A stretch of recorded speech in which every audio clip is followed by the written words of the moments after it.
Hey everybody, welcome to Black Lotus Live, where we talk about all things strange and unusual. And tonight we're going to be talking about UFO and ghost investigations. And we are going to have Tony Mikulski, who is a UFO and paranormal investigator, with us, but he is going to be about 15 minutes late. So there it is. Wild Trees is with us, Kimberly O'Connor, and my lovely wife Terry, and of course me and Ralph. Happy New Year! Happy New Year, everybody! Yeah. Happy New Year! We did it. New Year. What'd you do for New Year? We did. We got through another one. I went ahead and I think I just saw Encanto. It's a Disney movie at home with my mother. That's all I did. Yeah. Stay at home. How was That's what that? we do. Oh, it's great. I've seen it 3 times now. It's a good movie. No. What did you say the name of the movie was? So it's a Disney movie. It's got some paranormal elements, but it takes place in Colombia, and it's called Encanto. And Encanto is the Spanish word for miracle. Oh. Yeah. Huh. Interesting. Oh, that's the one with the house or something like that has the house has special powers. Yeah, exactly. Oh, cool. That's I what my cried at the grandkids end. talk I about. did cry at the end. I love you. It was You've got some emotions, and you're not It scared. was a good cry. It was well earned. That's and good. It's great. It's a great release. Yeah. I empower that.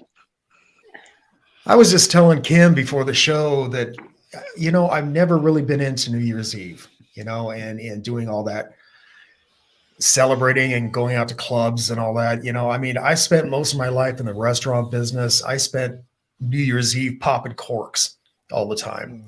And I'm of the opinion that New Year's Eve is, it's amateur night. There's a lot of idiots out there and I just don't want to be among it. So, yeah. So I like staying home and having the party, Yeah.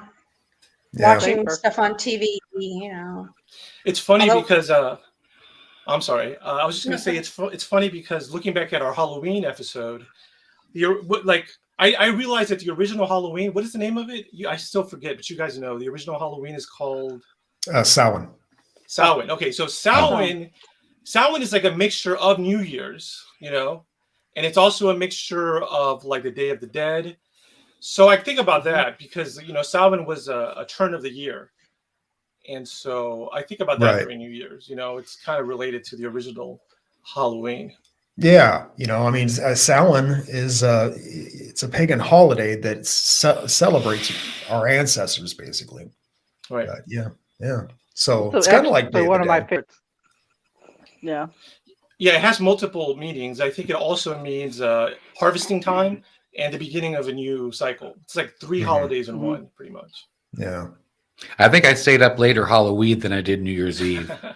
Yeah, I didn't. I was at my daughter's and seen it in and immediately left after it was done.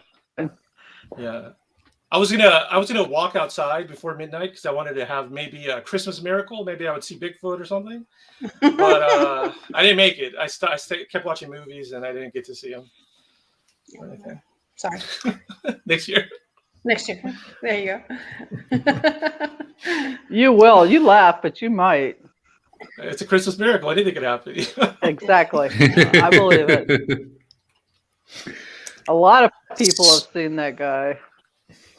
Seen them guys, I should say.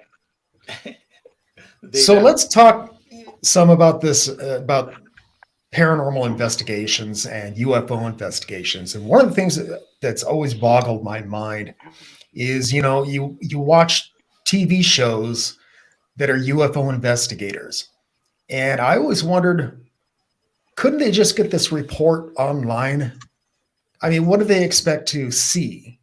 Unless there's some trace evidence left behind, like a burned crop or something like that, where the thing landed, and I don't know if they're expecting to see more UFOs, but I think UFOs are like lightning strikes. They rarely strike twice, So I don't really know what they're looking for when they go out. there. I mean, I understand the paranormal investigations more than I understand that, because at least paranormal investigations, you're trying to contact the spirit. Mhm. But with UFO investigations, I don't really get it. Here, UFO. You hear UFO. Yeah. Here. That's really Yeah, funny. it's not. I mean, it's like Gulf Breeze. I realize that I feel that I think that they debunked that whole issue, but I mean, they were taking lawn chairs out nightly and watching these things. But I think out there in Nevada, where you guys are at, I think you see them more nightly than anybody, really. Yeah. We've seen a lot of stuff here, that we just Especially near bases and UFOs, stuff but we like can't that. identify them. Yeah. Yep. Right, and that's why they're unidentified.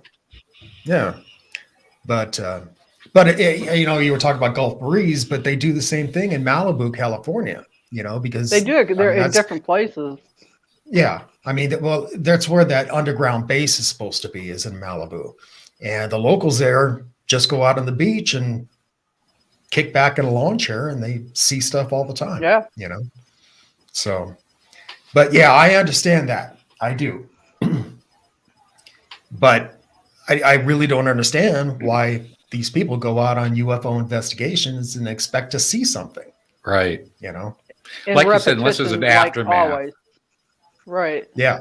What's that, Ron? So except, like you said, except if there's an aftermath, like some burned fields or Right. Cattle mutilation, something like that. I mean, I right. get that, but I know over Lake Erie that in the summer, and I'm sure that winter is no different because I've taken pictures of what ended up being crafts over the lake. But we would take the cruise out over the lake in the night, and you could see them. I mean, it's not like just one or two, and people don't even make a big deal out of them. I mean, you can definitely tell that this is not airplanes or a helicopter ahead. Me and my ex-sister-in-law, we used to watch them when we would go, but not everybody can see them. That's the funny part, and I don't understand that either. But I mean, I can, but I can't after doing research. But I guess the ones that are supposed to see do see. Mm-hmm. Well, what do you mean people aren't seeing? Like you got somebody right next to you that can't see it, or Yeah. are you just talking about later? Oh, okay. No. You're like, right hey, then. look at that, and they're like, wait. I don't see And anything. yeah, because we would be away from any kind of artificial lights. I mean, that's right out there in Lake Erie, in the middle of Lake Erie, where they we would take these cruises. It's called good time cruises, and there was no artificial lighting, so that's out in the middle of nowhere, and you could actually see sometimes the outline of the craft. Interesting. I remember seeing a photo that you took, Kimberly, of a UFO that you took over. I think it was Lake Erie, and it looked a lot like something I saw in Hernando Beach, Florida. Terry and I used to live out in Spring Spring Hill. Was it Spring Hill? And but Hernando Beach on the west coast of Florida was very near to us. And I went out there one day, and I was out on the pier, and there were other people on the beach, and we all saw something in the sky that was just hovering there, and it looked almost exactly like the thing you took a picture of, Kimberly. And the best way I can describe it, but that was caught on accident. Yeah, and I don't know why, but I didn't have my phone with me, so I couldn't take a picture of it. But there were other people on the beach itself, and they were all pointing at this thing. And then it just shot up in the sky, but it hovered there for about a good 10 seconds, But, very impressive. The best way I can describe what it looked like, it was a disc, but it looked like a silver hamburger. Ooh. Okay. That's Very about nice. the only way I can describe it. Yeah. Wow. Yep. I love it. Almost like a donut, Yeah. Yeah. Without the hole in the middle. Right. But it wasn't that far from us. Actually, it was, I don't know, maybe 200 yards back and up, but yeah, kind of very I strange. took that picture by accident because what I observing was actually the ice circles, which I had never ever seen. And it was a regular thing for me to go out to the lake every night after I got off work, just to relax before I went home. And I'm an avid fisher person too. It's not like I wasn't familiar with that pier, Jackson Street Pier in Sandusky. So those ice circles were not in currents. I know exactly where the currents are there, and these were completely random places, and that's what struck me so odd. But yet, we have the newspaper right there on the next block, and nobody was out there taking pictures. I kept track that nobody thought that was an odd thing. Yet I had never seen that before, and that's how I caught them. Actually, when I posted that picture, there was 2 MUFON groups that took that picture, and that's when I started losing that picture. I'm glad that I had it in more than one place, because I never looked at that picture for a year, and then when I did, and I posted it and showed it to 2 MUFON groups, the one guy flagged at least 10 possibilities of other crafts in that one picture. Oh, wow. There's Kim, at can least you, 2 that you. I was going to ask you, can you post this picture in the Black Lotus discussion group on Facebook so I could see and our listeners can see it? It sounds Yeah, great. please do. Yeah, I was going to do Please that. Yeah. Sweet. As soon as we get done, I will do that. But yeah, it was by chance because that was cloaked. There was nothing in the sky that I seen, or I would have probably still been there. But literally, all of that was cloaked. That was not seen at all. Not seen at all. I've lived in a lot of places. I've lived in California. I've lived in Portland, Oregon. I've lived in Tacoma, Washington. I've lived in New Orleans. I've lived in Florida. I've lived in Minnesota. And the only place I've never seen what I can only describe as a UFO is in Minnesota. I never saw anything weird in Minnesota skies. Now, lived in a couple of haunted houses there, but no UFOs. I wonder why. I don't know. And, I was looking at a UFO report map once, and Minnesota doesn't have that many reports of UFOs. There's a few states that don't. Really? There's a few states that don't have. Yeah, there's a few states that don't have that many at all.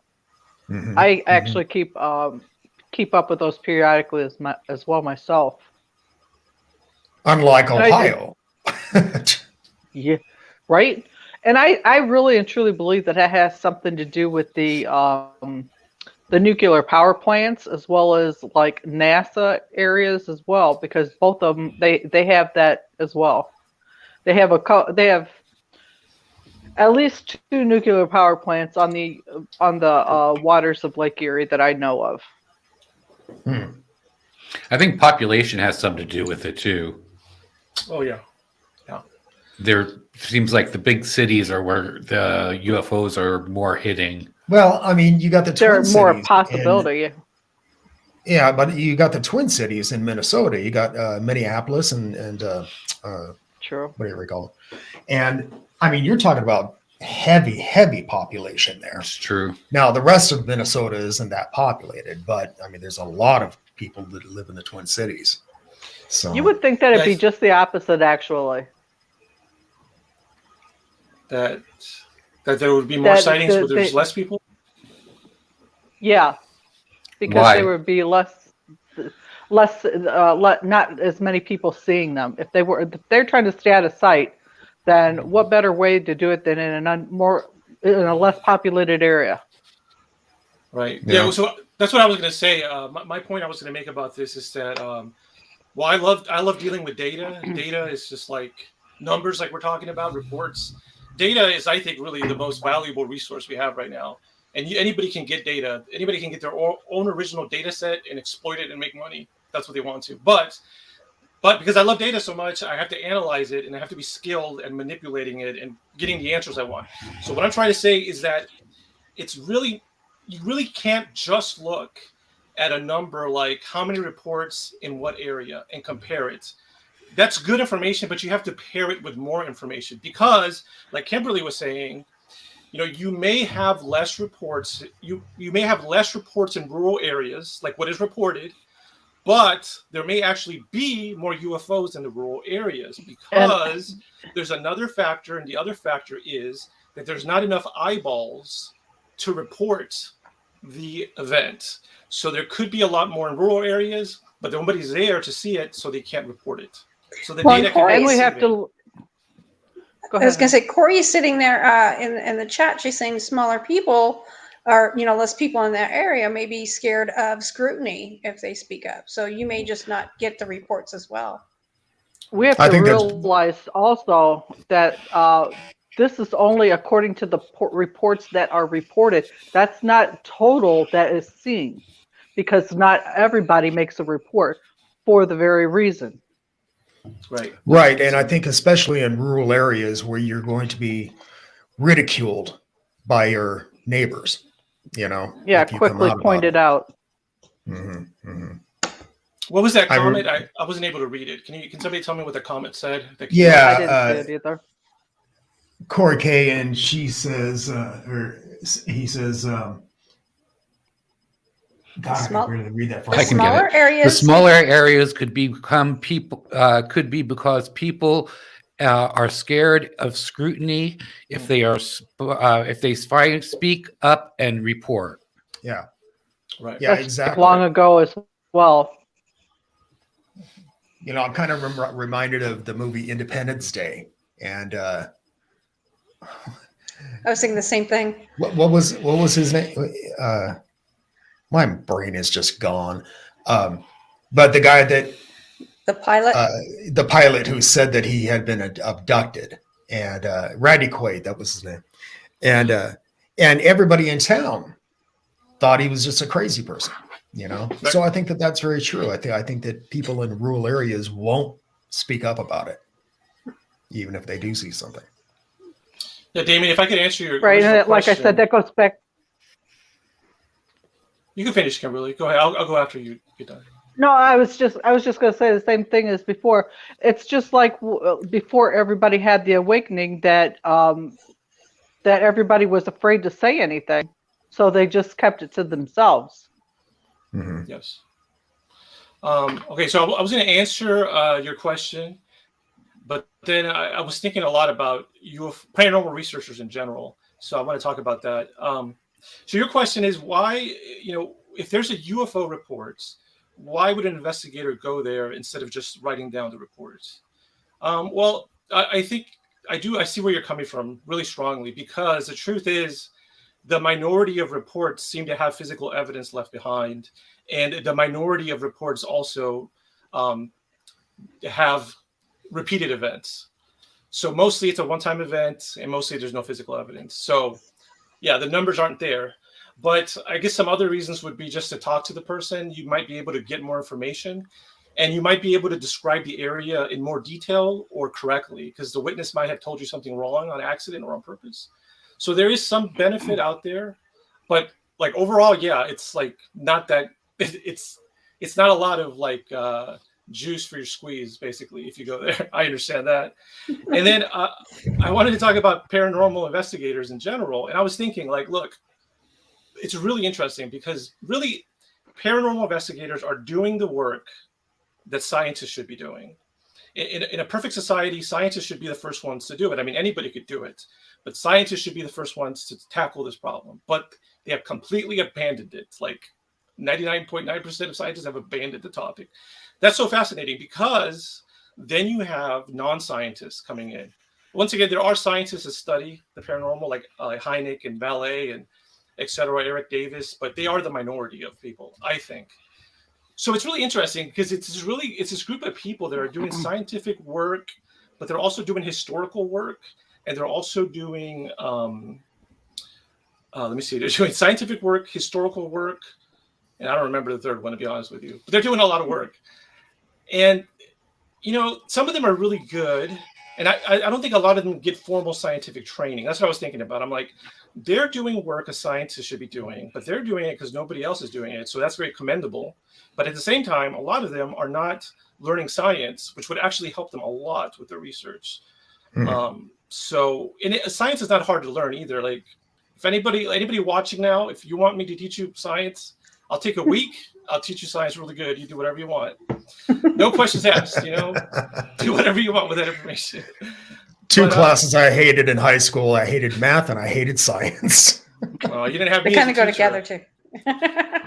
You didn't have me as a teacher. I haven't changed that.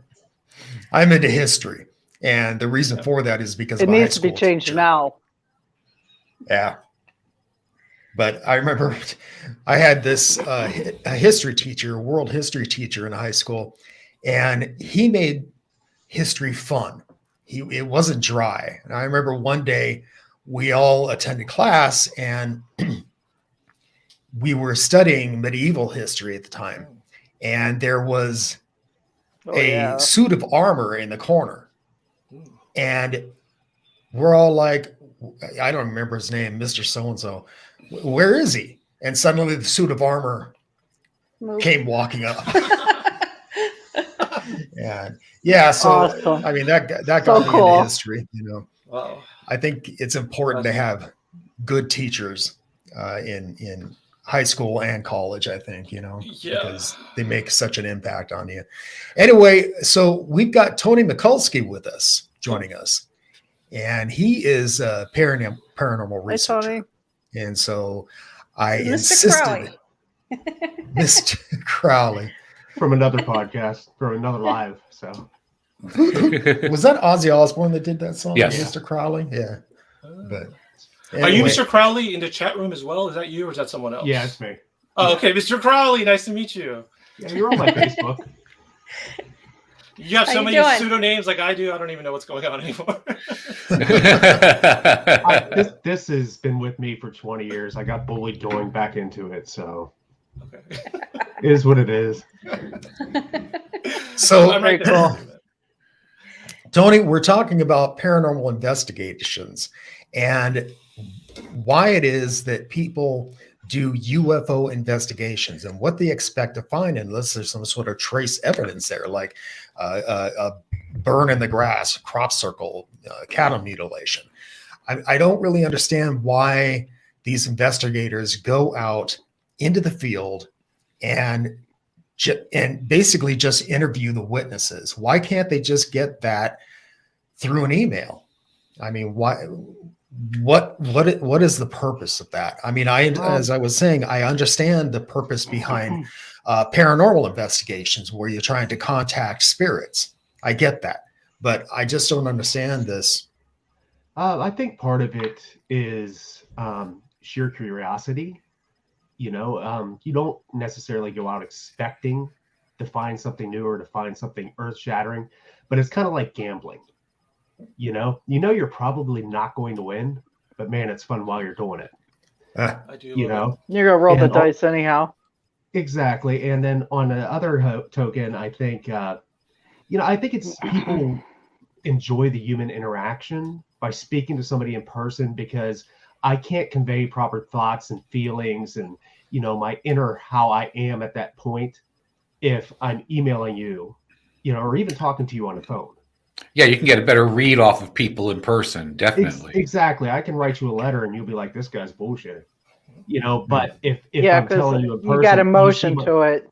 Exactly. You see my facial, reactions, my inflections, my tones to my voice and everything else. And I think it just adds something a little It's not more flat. real. Good point. Yeah. So I don't think anybody's going out to beat the dead horses and find something new. I think it's just that sheer curiosity and intrigue. The psychology behind it, maybe Yes. a face-to-face interview. Mm-hmm. Yeah. I loved science too. That was my favorite high school subject, but I've also had about 5 years of psychology. So Here. I went to college for Gotta love that. psychology. I did too. But, Didn't get a chance to finish though. Didn't you? Never too late, Kimberly. Yeah, that's like Wild Trees. I actually started a degree in environmental science, Oh, and whenever we lived in Las Vegas, and I ducked out of that after about 2.5 years, and I wish I would have stayed. Hmm. So it was a struggle. I always say those type of degrees are a struggle to get through. I slogged through mine. I am a completely average scientist as a result. But hey, it was basically wonderful. my choices in colleges that I had down there, and basically all they do is environmental policy and law. oh, And I wanted to do field research. I wanted to work with water purification, things like that. yeah, awesome. And they didn't have that, so I said, okay, I'll go in law enforcement. Okay. Yeah, Interesting. everything. A lot of things limit you on what you actually want or think that you're going to learn. Right. Right. Well, I have a Bachelor of Science in psychology. Okay. And after this frog in my throat, I swear to God. After I graduated, I got into the field and found out I hated it. But I found that psychology and what I learned about psychology has helped me out throughout my entire life with other jobs. Every job, every human reaction, just on your daily going to a store. Mm-hmm. I mean, just everything. I mean, it's fantastic as far as I'm concerned. I mean, it's a valuable life skill. It was like I was watching a documentary today about Carl Chung, and everybody's froze up with the shit. We can still hear you. Yeah. You're just not moving much. Can you hear us, Kimberly? I think the lag may be too strong. Perhaps she should restart her device. Kimberly. Yeah, there she goes. But That's a problem I was having last week. Tony, talk to us about some of the investigations you've been on. I'm just new into it. I actually haven't done any formal investigations yet. It's on my bucket list to start this year. So I mean, basically everything I've done is just, researching, reading, listening to other people like Ryan and, some of the top people in the field. I have a question for you, Mr. Crowley, Tony. I want to know how have you investigated the paranormal? I'm gonna tell you how I done it. I want to see if you've done it similarly or differently. So I found what really works well is reading books on the paranormal. They have more value in them than like I'm talking about a physical book. It could be an ebook too. That kind of information has more value than stuff you read on the internet. Although that stuff is good too. And basically, if it has an ISBN number, then I think it's probably high quality data. The other thing I do is I ask every person I meet, everywhere I go, if they've ever had a paranormal experience. Now, I don't do it that way because it'll freak people out. My Uber driver might not take me where I want to go. So I usually just say, hey, we start talking, warm them up, butter them up. And then I say, hey, so have you ever seen like strange lights in the sky or maybe like seen a ghost? And then I just let them go. And I've got a lot of cool stuff. So how do you do it, Tony? All right. Well, mine started off a little differently. I was on an episode of Into the Fray. It's called Demon Hill. Mm-hmm. I grew up in a 250-year-old house. It was poltergeist activity for many, many years. My neighbors, a couple of my neighbors were practicing witches, not the good ones. And so I kind of got thrust into it, not by my own, but then from there, what I did was the things that we saw in my house, some of the things that happened, I went to libraries, back whenever we had the Dewey Decimal System. And yes, that's aging yourself. But I went back to libraries, and I started getting books and I started looking these things up. Where's an entity that looks like this? Where's an entity that looks like that? You know what I mean? What is the basis for this entity? What creates it? How did it come about? Why is it here? What's it want? Right. And it started off from that. And then I grew up in Southwest Pennsylvania, and there's plenty of stuff out here. Oh boy. If you want to go look. Yeah. Okay. There's places that aren't on a map. Pennsylvania is loaded. Yeah. Yeah. Pennsylvania is loaded. Yeah. There's places not even on the books that I've been to whenever I was in my teens. You know, just local places that we know Right. about, you know, that never made it into books or the mainstream. Sounds beautiful. I've never been. I need to go to Pennsylvania. I've seen and heard a lot. It's been throughout my entire life. Even whenever I was in law enforcement, I had a few paranormal situations while I was in law enforcement. You know, and basically, like I said, I haven't had the opportunity or the desire yet until maybe this year, because things are changing in my life, to actually go out physically, you know, but I have definitely been in a mix, and I've definitely studied and researched enough into it to where I have a pretty solid foundation on what creates what, why this happens, you know what I mean? And filtering out possible things that would make it a false, you know, experience. Yeah. Right. That's a really interesting element. That element is not present when you study like aerodynamics, for instance. There's no like fake aerodynamic books out there. It's like you know, the energy in Pennsylvania is different. Well, we lived under high tensile power lines as well. Oh, interesting. You know, and that's actually a theory that, you know, they actually create, you know, hallucinations and you know, visions and stuff like that. So, you know, I've taken all that into account and what have you. So I want to tell me if this is a similar experience. So I was going to buy some land in a paranormal hotspot. It's a really rural area. I like the area, but then I saw that it was close to some power lines, and I don't know what the terms are. My father's actually an electrical engineer, so he's going to be so disappointed in me. But I saw this box with wires coming out of it, big building, and it had all these fences around it, power lines everywhere, and the sign said, you know, don't get within 20 feet of this building or else or something. Well, and you can feel them radiating. Yeah, I got close to it, and then I felt it through all my body. This building was giving off something. I was like, I'm not buying this property. This is crazy.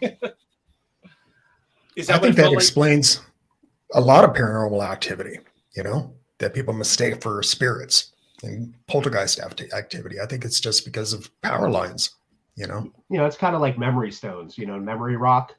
What is that? You know, it's basically, oh God, is it granite? Okay. There's a lot of it out here. I think it is. God, I'm sorry, I'm not prepared for this. We just got over COVID, so it's been a little hectic. But it's basically, I believe it to be granite, but it's electrically conductive rock. And basically what happens is it retains memories, you know, energy forces. Like say there was a battle there, you know, and it's on top of this, and it will, for some reason, retain, you know, that amount of energy, and it'll replay it. Wow. Yeah, that's terrible. It's granite. It's granite because it has a lot of quartz and silica in it. You know, I have read these reports, and it was actually, I think there might be some published research, like in a white paper, academic journal, about maybe not so much the paranormal properties, but the strange properties of heavy granite, limestone, quartz concentrations. And so I've always been interested. Like, I want to buy, like, redo the sink and just make it all like granite and like quartz. Make the whole bathroom and try to attract a UFO. That'd be so cool. Careful, shadow man living in the bathroom. Well, careful what you wish for. Bathroom guy. What's that? Yeah. I said, careful what you wish for. If you grew up in my house, you wouldn't be asking. Right. I say that to people all the time that say that they want to be abducted. And I'm like, careful what you wish. It's nothing pleasant. You know, at least it wasn't for me. But at least I'll have a nice bathroom. At least. There was actually also a situation in my house to where I believe we may have been abducted on top of the paranormal activity. The paranormal activity was real, 100%. It was physical, real. It wasn't power line hallucinations. And we all, you know, experienced that, everybody in my household. But I actually, you know, have one time where I've never been regressed, and I've never, until I started researching into this, thought about it, but I think we may have been abducted at some point. Why do you say that? Yeah, can you tell us that story, please? Because there was a guy that used to come out of my closet. The best I can explain him, I've tried this so many times, is like he moved like a slee stack. He had no voice, but he always tried to talk to me. And he would come out of my closet. And every time he would come out of my closet, he would just stand at the foot of my bed, talk to me, and nothing bad would happen to me that night. Okay. But once or twice, I think it may have been twice, we had the 70s beds, to where the bed frame's like this high, back in the old school 70s. And I was actually stuffed underneath of my bed twice, to where I could barely breathe and my parents could barely hear me yelling for them to come get me. And there was absolutely no way at that age and that strength that I could have picked that bed up and got under there myself. Wow. Oh, How old were you? The first time I was about 6, and the second time I was about 9. So you would wake up and you would be stuffed underneath your tiny space. Wow. That sucks. I'm sorry about that. So you think that this was a UFO or aliens that did this, or maybe misplacement, but it could have been the paranormal stuff. It could have been whatever poltergeist or whatever is going on in that house. But I've never really heard of one picking you up while you're sleeping, stuffing you in somewhere, and you wake up there. I've heard of them picking you up off the bed, of course, or picking your bed up. But here's a similar story. You tell me. Maybe I'm way out of order here, and it's really not similar, but. I love Skinwalker Ranch. I do think that story is real. Most of it's probably some lies. I also understand it's not just a ranch. It's a whole basin, which actually makes it more exciting. But in Skinwalker Ranch, it was reported that these cattle farmers were there, cattle ranchers, and they had these beautiful cattle. And they were talking about, I hope nothing happens to these I think they were bulls, because then we'll lose a lot of money. And we're already losing a lot of money because our cows are dying. And then they came back, they left out of town, they came back to Skinwalker Ranch in Utah, and they couldn't find the bulls. But then they almost gave up looking, but they opened a little trailer. It kind of looks like a mobile home, kind of, but it was like a little travel trailer. It's like a little office trailer. Office trailer. And they were all stuffed in there. And it was closed from the outside, and they were in a daze. Yep. Do you think that sounds similar to you being stuffed underneath your bed? That I can't even begin to tear that apart. You know what I mean? Because it's two entirely different circumstances. I was in a house. I was a human being. These are animals, and they're outside. Right. You know what I mean? Because mine could have been due to poltergeist activity. Is there really any open field poltergeist out there that would do something like that? So basically. Can you say that last part about the poltergeist? It would have to be pretty strong.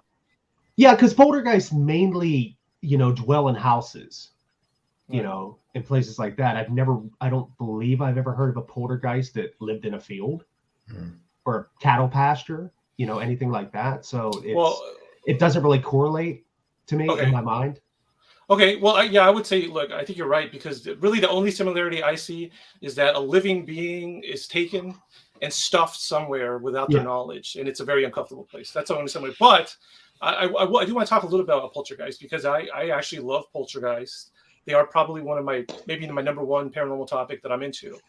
Poltergeists are very complicated, in my opinion. This is all my opinion. I accept if I'm 100% wrong, but in my opinion, they're very interesting. I think there's multiple causes for poltergeists, a lot of different causes, but that's why a lot of researchers, they talk about poltergeist activity versus a poltergeist. A poltergeist kind of signifies one source, but poltergeist activity signifies more that the same stuff is happening.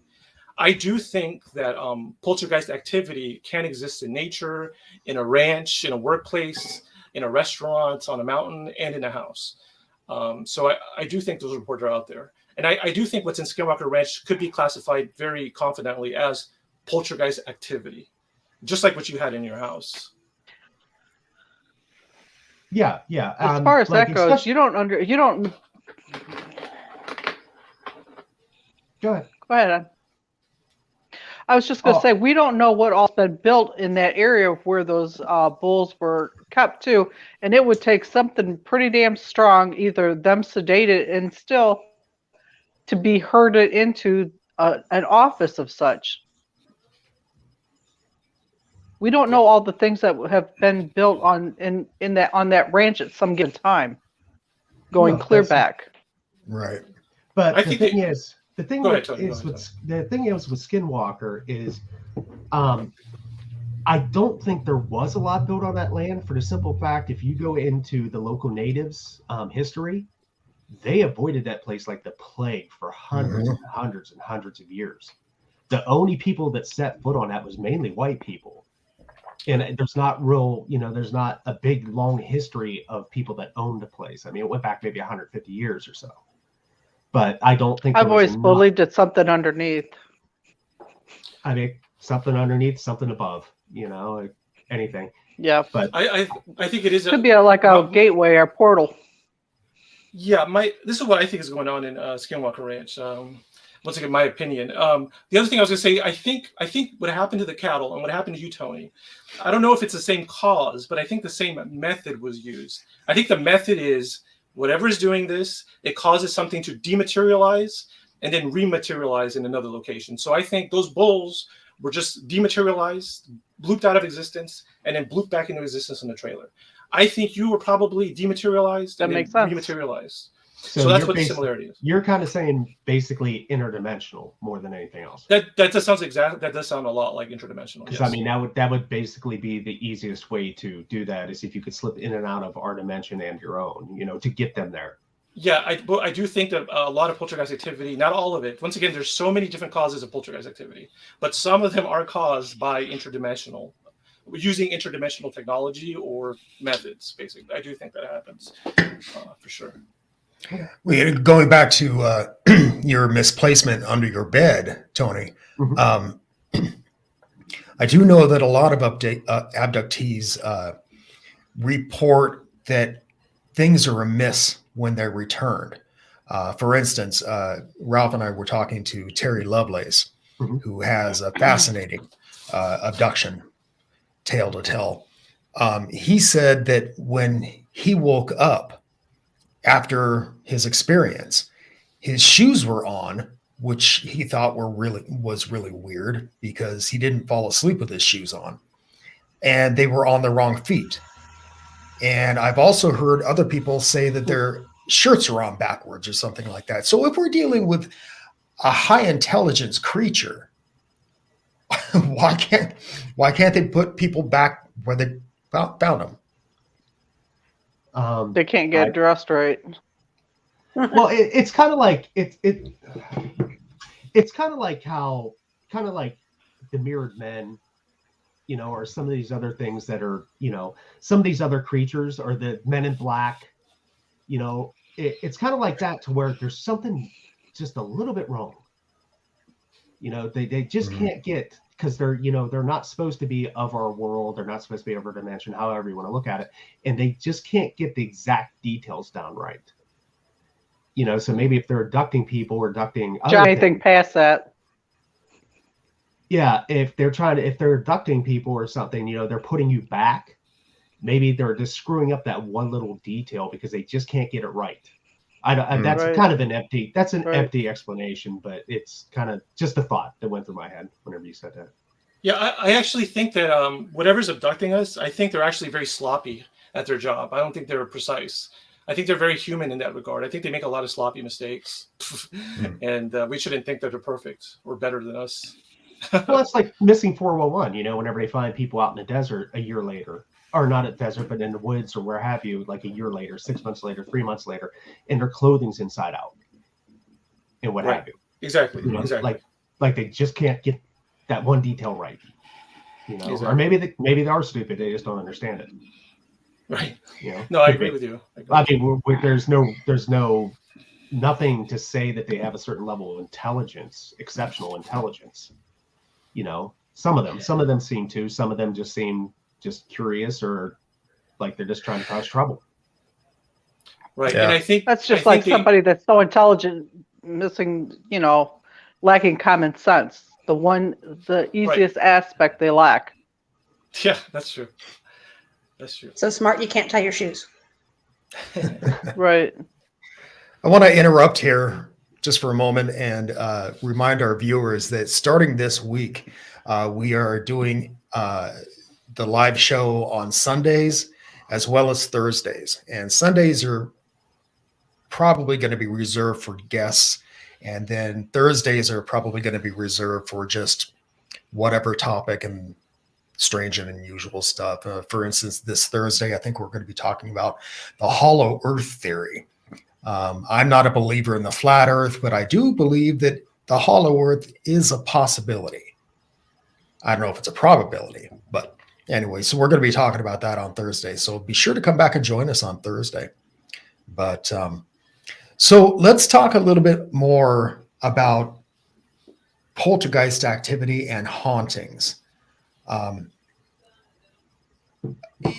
mean, you have residual hauntings and then you have active poltergeist activity. Tony, what's been your experience about that? I have experienced some residual hauntings out and about, a couple different houses I've been to. Mine, of course, was not residual. It was definitely, poltergeist, because it was physical. We will wake up and things would be exploded in the kitchen. Doors would be almost crashed down. Wow. There's an entirely different. I mean, you can tell right away if it's residual or not, because it's kind of like the ones that aren't residual are kind of like tricksters. They're almost like fae, to where they're just trying to, cause mischief and try to get reactions out of you. The residual hauntings, of course, don't try to get any reactions out of you. They're half a bodies, they're a couple feet, they're just a head, and it's basically the same scenario played over and over and over. Mm-hmm. Wouldn't that be like Earthbound, where they kind of don't know that they've passed on and continue to do their routine things? Right. I have a really weird theory, and somebody else probably has it as well, but I've always thought this. Energy can't be transferred or destroyed. Okay. And they've already shown that emotions have energy behind them. They create energy. Right. And so basically, if something had a big enough emotional pool in any type of area, or say there was multiple, emotional travesties in one certain area, that eventually that builds up and manifests itself into something that could actually be physical to a point. Right. But if it's just a small incident or what have you, then maybe it's just, the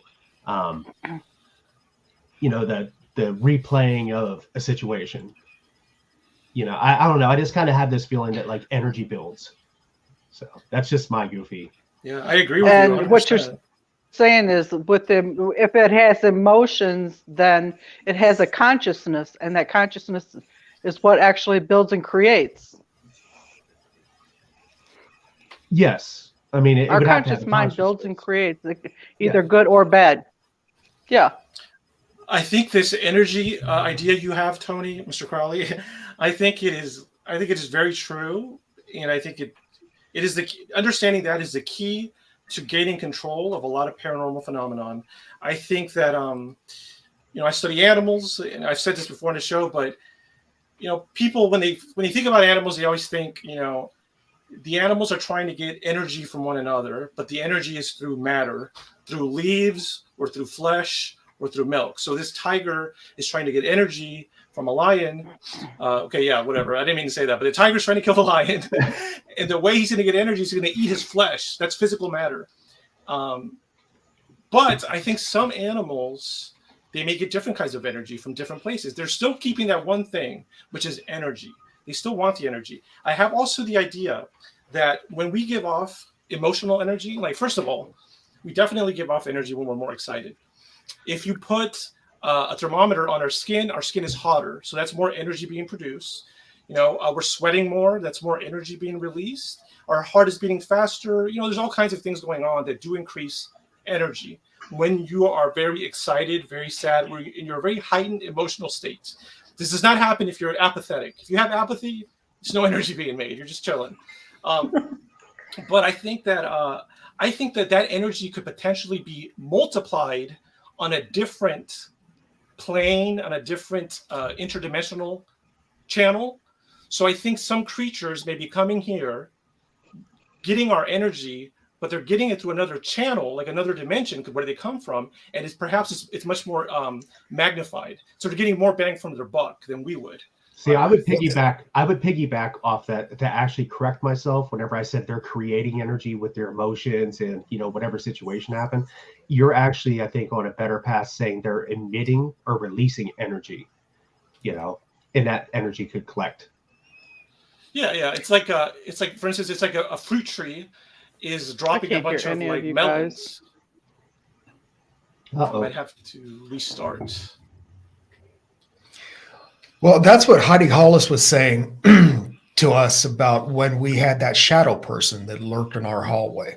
Okay. And I told her, I said, it became so common for us to see this thing that I would just go, hey, how's it going? And Heidi Hollis, who wrote the book on shadow people, basically, said, don't do that, because what it's doing is it's feeding off of your energy. And if you don't want the thing around anymore, don't acknowledge it. Well, so I stopped acknowledging it, but it still showed up. And weird things were happening in the house at that time.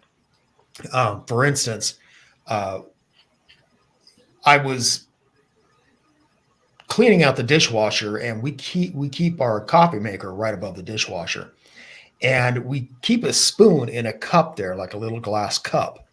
And I was nowhere near that. I was taking the clean dishes out of the dishwasher. And the spoon in that cup leaped out of the cup. I mean, it was as though somebody just like threw it up in the air. I mean, it wasn't as though I caused enough vibration for that to happen. But they were little things like that. So I talked to a friend of mine who's a spiritual medium, and she said, you don't need to fear this thing, but the longer it stays around, the more these little irritating poltergeist-like things are going to happen. And she said, so the next time you see it, go ahead and acknowledge it, send it some love and light, and tell it, I've heard that you think that I'm keeping you here, and that isn't the case. And I said, so you're free to go, and now we haven't seen that thing in about 2 years. So, yeah, I mean, I think you're right. I think that ghosts and possibly shadow people feed on energy. I really do. But there's a reason they're doing it, because like I said, the spiritual medium that I know did a reading on it, and she told me that she thinks that it was sticking around because I was its warden, basically. It felt trapped or something. It felt like you were holding it. Interesting. Yeah. So see, now ours was kind of like the same thing. One of the entities in my house, there was multiples, but one of our entities, we had a living room or a TV room. I don't know how. We were a country. We had a living room and a family room and all these rooms. I don't know. But we had a TV room, we'll call it that. And basically, the TV was sat in a corner of the room, like, say, over here. Okay. And beside the TV was the hallway that it went up into the dining room, and then it went upstairs to the bedrooms. And we had a certain entity that would always, out of the corner of your eye, peek around that staircase at us while we were watching TV. Oh. And we would throw shit at it. I'm sorry. we would throw stuff at it all the time. There was actually marks in the walls, and our parents never got mad. They never acknowledged that it was there, that we were seeing something, but they never questioned us throwing things at the wall all the time. But I think that actually fueled it to keep doing that, and gave it more energy to keep coming back, because, it was probably funny, because every time you go to watch TV, you turn around, you throw something at the wall. Come on. You know what I mean? So Miles is in the chat room saying he's here waiting to go on to the live. I think he needs a link, maybe. We send him the link for StreamYard. Yeah. I was going to ask if we could go longer. Is everybody okay going a little bit longer than an hour today? Miles, let me address you real quick. I can't send the link right now because I'm away from the computer. I could send it to him. Can you? You need to, well. I have the link. I'm not sure. I'm going to put the link up, Miles, in the chat room. Cool. And so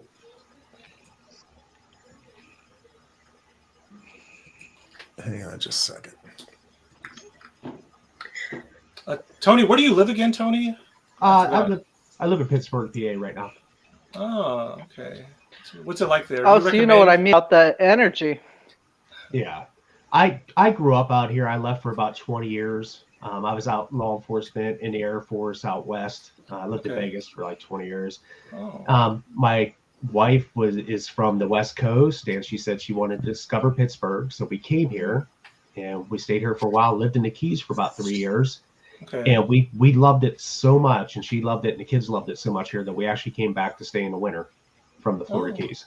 So yeah, as far as in a testament to how much we love the place, there you go. Wow. Very nice. We gave up 75 feet from the beach to come live in the Oh, wow. season. So the people's great, the food's great, the culture's great. It's just a fantastic place to be. The economy's still okay. Wow. I need to go. I've never been nowhere near it, I don't think. So I want to go. Yeah, it's one of the most, complete places that I've lived. I'll say that. Okay, cool. Miles, it's not showing you in the StreamYard right now. Go ahead and click that There link he and try. is. I There got you go. You're coming up now. He's not connected though. I wanted to ask you, Tony, while they're trying to get him in here. We were talking about the energies, and then one of the things that's been playing in my mind is something I heard is energy never goes away. It just changes like its form or something like that. It's Right. like, but it can never die or something like that. It's always transferred. Always transferred. It never Okay. disappears. But it's So- interesting. I'm Go sorry. ahead. Go ahead. Oh, Yeah, okay. go I'll ahead. just say this one little thing, and then I do want to hear what you're saying. Yeah. So it's funny because energy can be transferred, but it also one of the ways it can, to go in more to detail, one of the ways it can be transferred is broken up into a million little pieces. Like here's an example. Like this is not exactly, but it's an example that will help us understand. When an animal dies, it gets broken up physically into like a million trillion little pieces, but it's still there. It's just in a bunch of different areas. I think the energy inside the animal also, the consciousness also, maybe something similar happens. Yeah. So what were you going to say? Well, so here's kind of my thought is each living person and each living animal is energy. We're all energy. Yes. So, but we have a whole lot more people now than we ever did before. So is the energy being changed because like we have less trees? Trees are energy as well, right? So we've got less trees because we've cut them down and now we've got more people. I mean, is the energy changing? And I actually that can explain that. form? I think I can explain that very well to you, actually. Okay. I think I understand it very well. Okay. I think what happened was this. Okay. The energy has always existed, but the way that it existed until recently, the way it has existed it's been oil and fossil fuels in the ground. So the energy was dormant. Okay. The energy did not exist. During the Industrial Revolution, we started using so much fuel, oil. That's energy. Now, here's how that energy became more people and more animals. Because when we had more energy, we could produce more food, we could produce more houses, so more people were born. So those people actually come from the energy of the oil in a strange way, because everything came from that. So I believe it's fossil fuel, basically. That's why. That's the energy has always existed, but it used to exist as fossil fuel. Then it was burned, and it became food and clothing and people and animals, forests and cities and all that stuff. Well, then let me ask you this, because we might be getting slightly off track. But then when people pass, their energy doesn't go away. We know their energy doesn't go away. Uh-huh. I mean, I feel the energy from people. But can that also be that I wouldn't call it reincarnated, but is that energy going into new people? Right. I mean, I think that's the big question. I think that is a potential thing that's happening. I think similar people have had that idea. But Well, see, I have a degree in electronics engineering.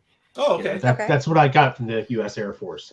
And Okay. I kind of look at energy. It's a waveform. It's a vibration. And whenever people talk about paranormal or other, interdimensional creatures and things like that, I think everything shares the same common waveform, just on different levels, different vibrations, different amplitudes, and what have you. And sometimes those vibrations, those amplitudes, those levels cross. Come closer to ours, where our energy waves, are fluctuating. So that's just Okay, so if I understood you right, you're talking about the different levels of vibration changing, as opposed to like, because the energy isn't really going away; it's just different vibrations. It's all waveform. Vibration Okay. does have something to do with it, because like kinetic energy is the vibration of molecules. Okay. But that actually creates a certain waveform, that type of energy. And what I'm saying is, I think these waveforms, this energy, can be interlapping and maybe even transferred. Okay. Because electronically, it just makes sense whenever they say, like ghosts can speak on, through certain mediums or what have you. That's all stuff that's transferred on a wave sign, a sign form. So it's just kind of like, I have these random thoughts. They're probably baseless, but that's just kind of what I think. Terry, does that make sense? Because it does make sense to me, but I could see how somebody who has not thought about this a lot, because it is kind of scientific, may not understand. So I don't mind explaining it to you some more. I do want you to. I think if you would like to, yeah. Okay. I believe I get it, but I want to hear what you have to say. Maybe it might put some more solidity to it. And then Tony, Mr. Crowley, can correct me if I slip up here. So it's like, not an expert, so go ahead. Okay, so I think this is where we're getting stuck, and I don't think it's just you, Terry. I'll be honest with you. I think a lot of our viewers, not all of them. Okay, don't get mad at me. I'm sure everybody understands what I'm saying. Maybe somebody else doesn't understand. Everybody's smart, but this is where I think people that are not understanding are getting caught up. I think it's between the transfer of matter, which is like the non-paranormal world. Matter is atoms, gold, copper, carbon, sweat, pi. That's all matter. And that's not paranormal. We all understand matter.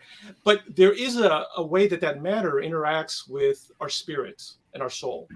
And I think if you can't make that connection to see how they fit, that's where this energy transfer thing between life and death may not make sense. So let me start with matter.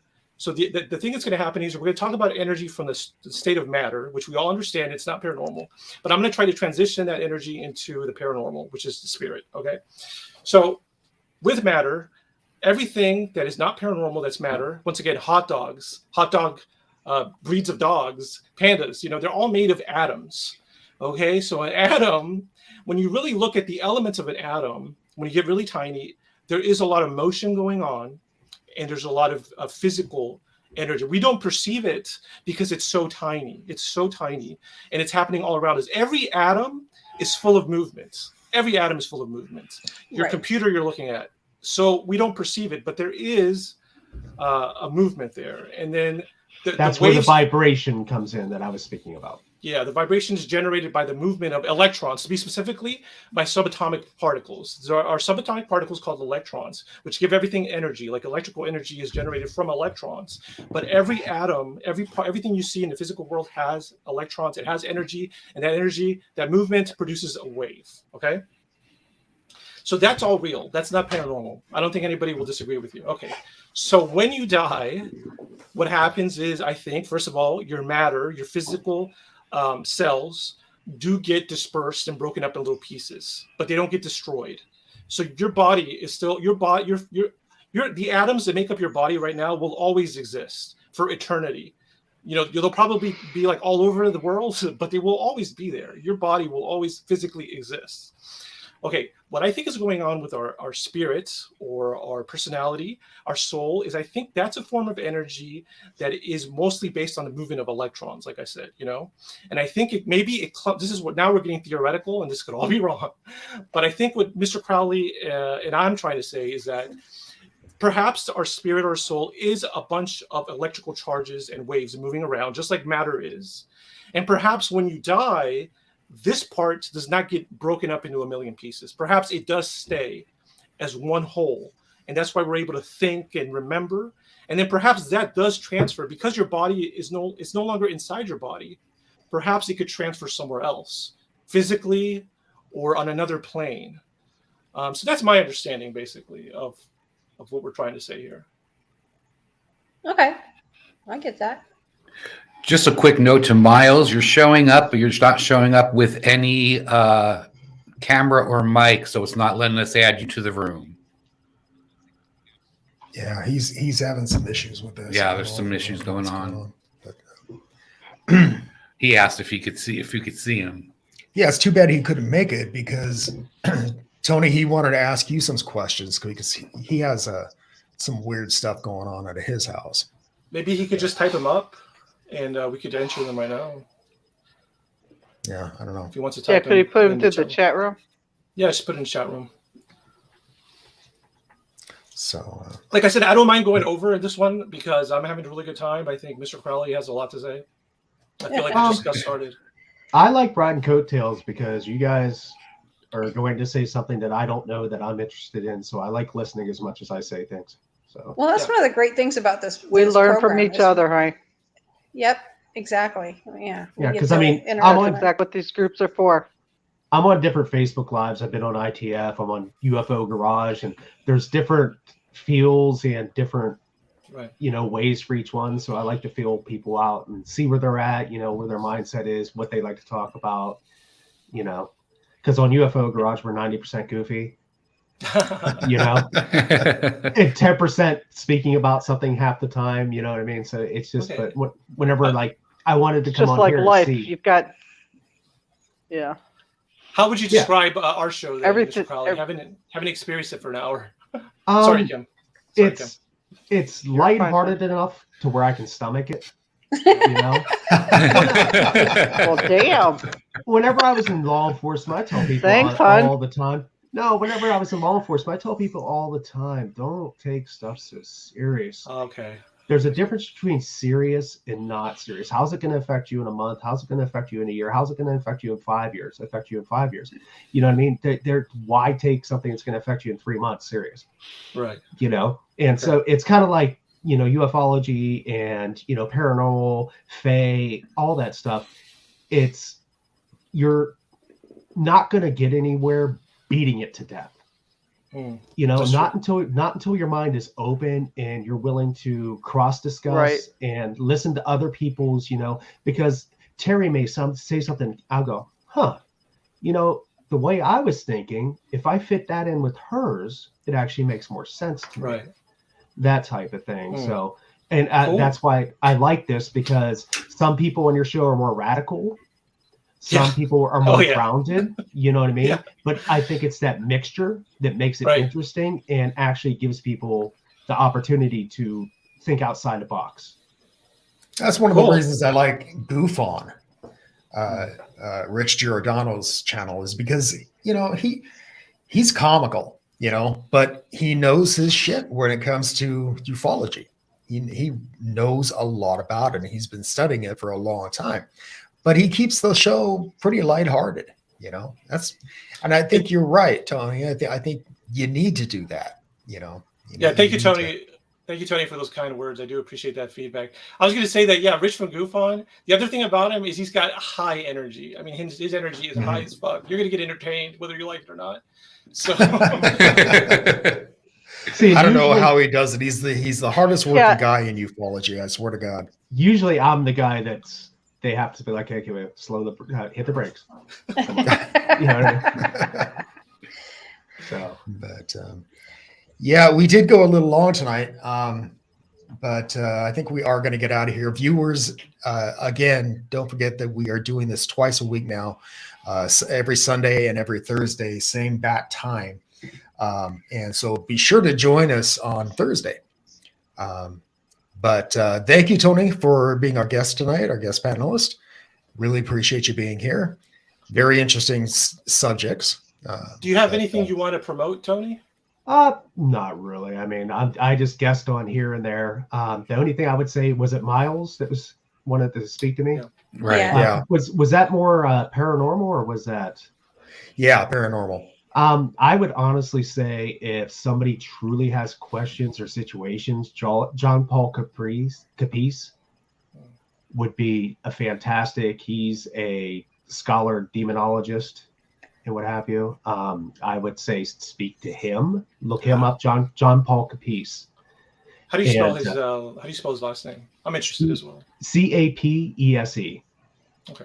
And he's, like I said, he actually has degrees, I believe, a doctorates That's cool. in that. So I'm very interested in demonology. You said he has like a doctorate in theology. and the studies of, you know, the paranormal as far as that's concerned. So I mean, he's a great person that can give you a great reference on a wide variety of things, and he's actually a learned individual.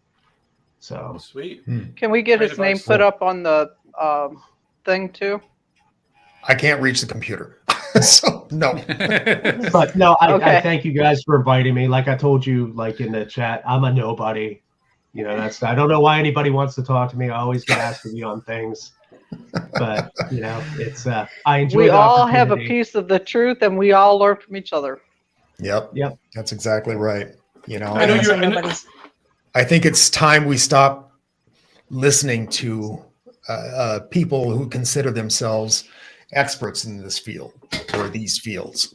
And, Rigid. you know, because I mean, they're all out to make money. I was telling Rich Giordano the other Right. day, I'm so sick of ufology because, you know, with all the people that are out there, they're all trying to make money off of this thing. We're not trying to make money off of it. We just want people to know, you know, if you're experiencing these things, you're not alone and you're not crazy. And so I think that's the most important thing we can impart here at Black Lotus.